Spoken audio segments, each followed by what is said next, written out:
Greetings, programs, and welcome to something a little bit different than what we normally do here on this channel. Technically speaking, this video isn't a part of the New Game Plus series, so we aren't recompleting anything and you shouldn't expect a rating.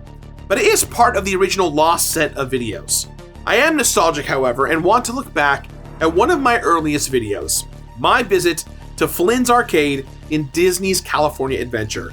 Long story short, early in my completionist career, literally a couple months in, Disney had created a replica of Flynn's arcade from the movie Tron in their park. Some friends who worked at Disneyland told me that it was closing soon, so I wanted to make a video about my experience there, and I always love a good arcade. The video ended up being only about 4 minutes long, but I remember our time there fondly and thought it'd be a fun experience to revisit that old Tron arcade, except that whole setup is gone. So, to help with that, I reached out to Norm, the gaming historian. Norm is a longtime friend of mine, and he does incredible deep dives into the history of anything and everything gaming related, and he's almost at 1 million subs, so go subscribe to him and help him get there.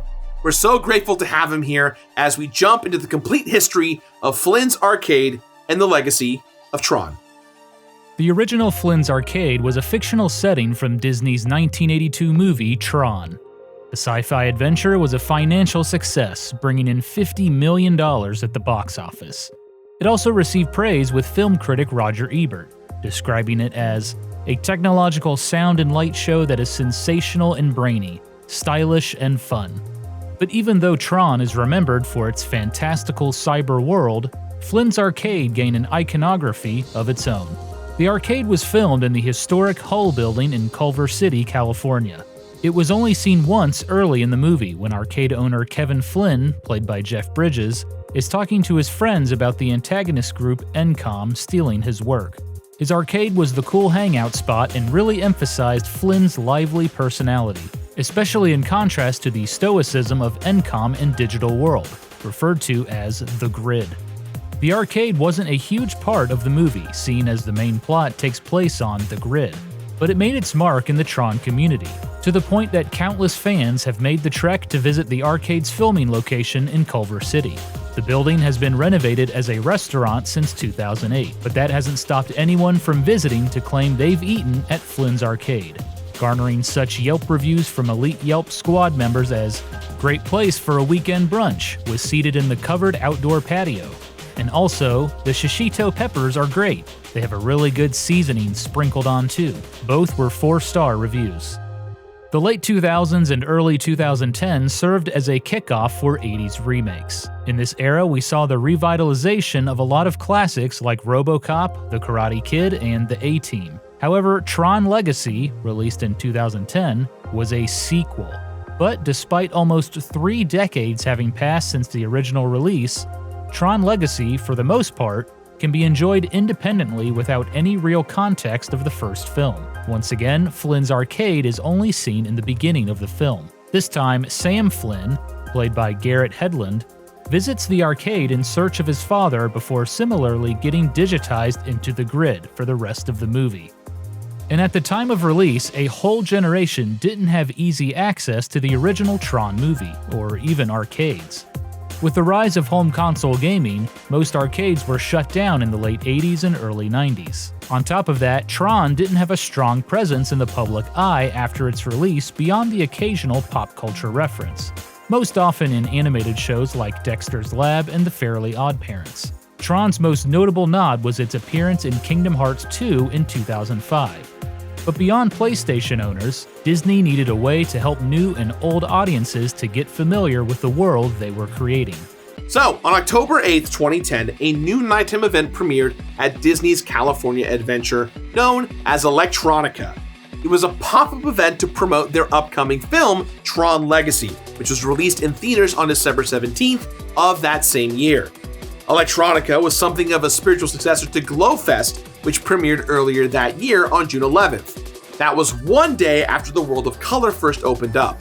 Disney did not want guests swarming Pixar Pier, which at the time was named Paradise Pier, for their big new attraction. So they hired a third party known as Create Inc. to create a separate experience and help elevate crowd pileups. the event effectively turned Hollywoodland into a nightclub at dusk. There were dance parties, performances, and exclusive merch and food.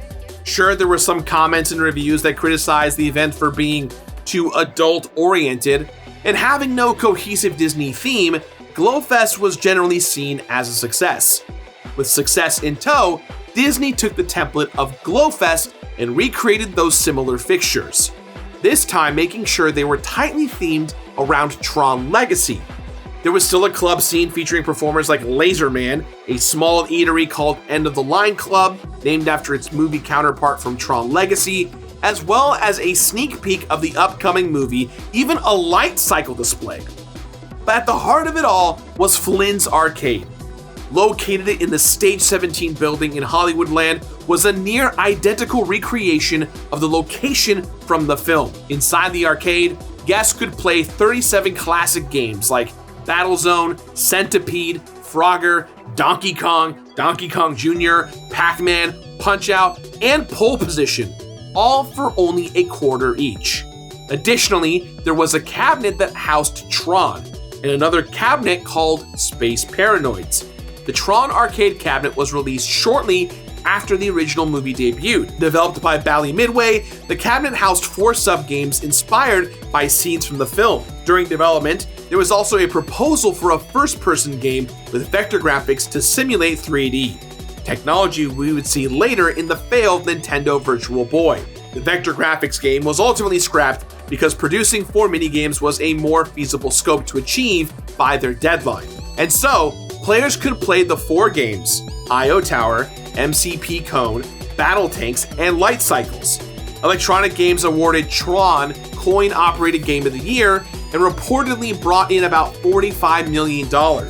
The other Tron-themed cabinet, Space Paranoids, was inspired by the fictional game from the 1982 movie that Jeff Bridges' character was developing of the same name.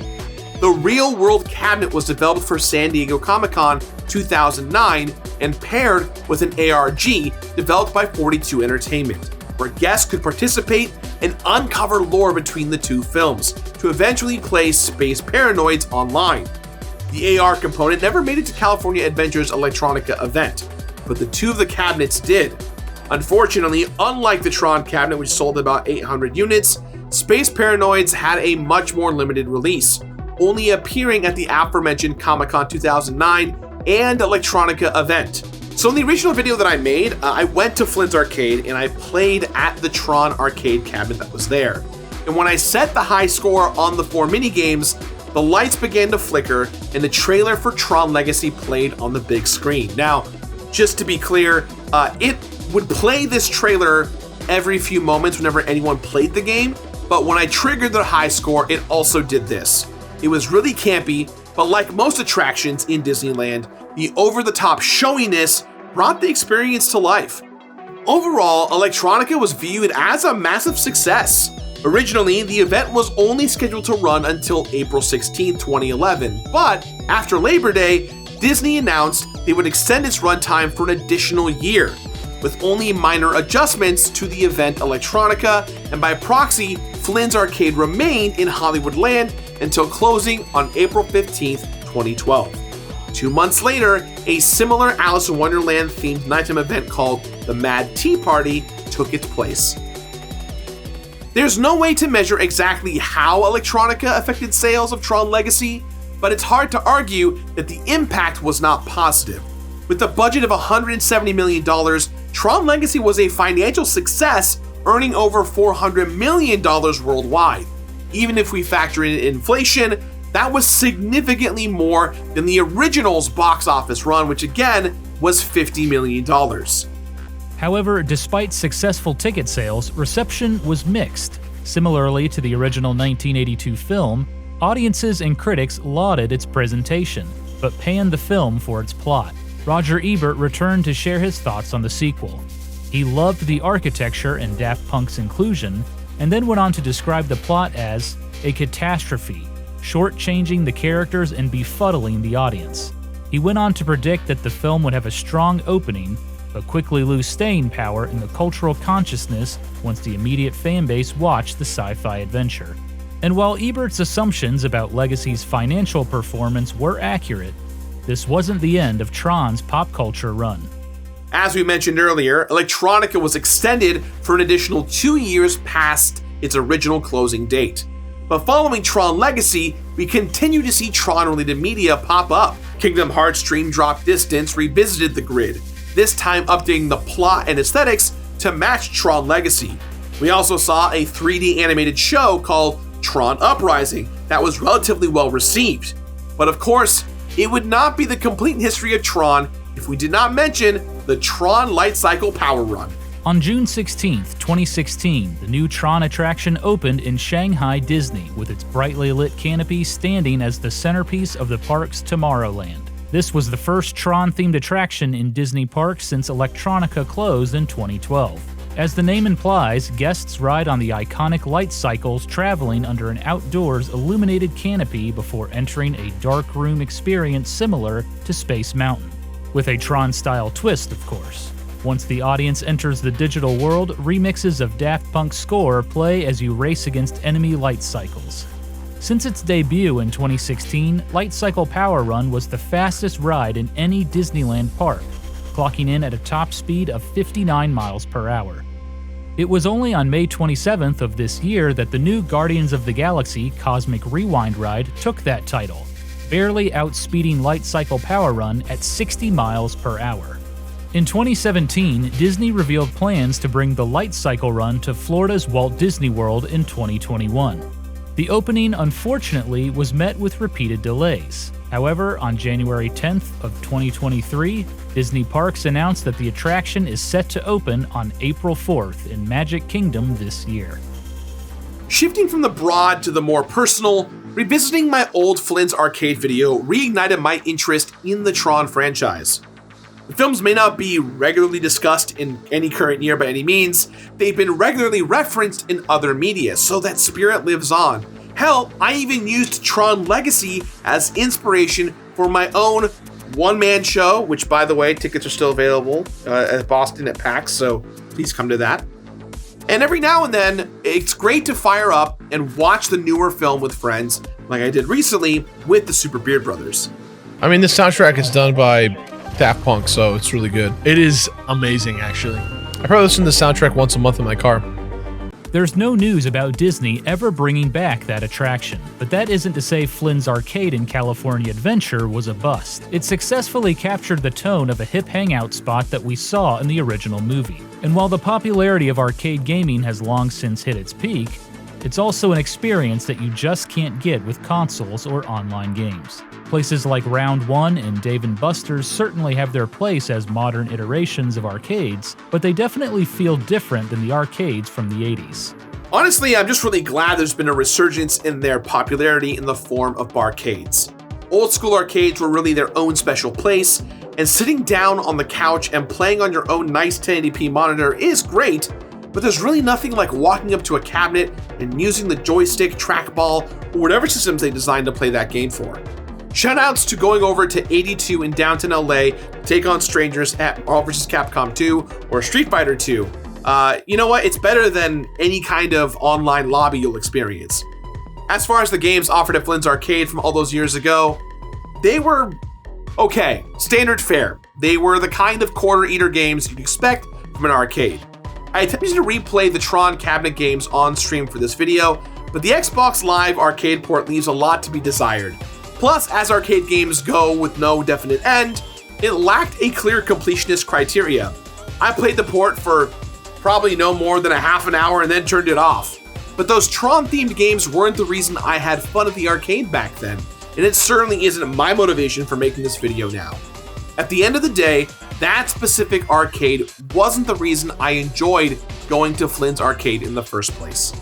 Thanks again to Norm the Gaming Historian for walking us through the history of Tron, Tron Legacy, and Tron ElecTRONica. If you haven't watched any of his videos, please go check them out and subscribe. And as I already stated, I will not be giving the arcade or even the games that I played a completionist rating. If you're a fan of the films, you should certainly play these novelty games at least once. Leave a comment below with your favorite arcade cabinet or barcade that I should check out soon. And I'll see you all very soon on The Grid. What are you doing? I was gonna like freeze frame, and like Pat was gonna digitize me line by line that kept going into the Tron arcade. Gotcha. Like, okay. He's not gonna do it, is he? Absolutely not. I really wish people would listen to me around here more often.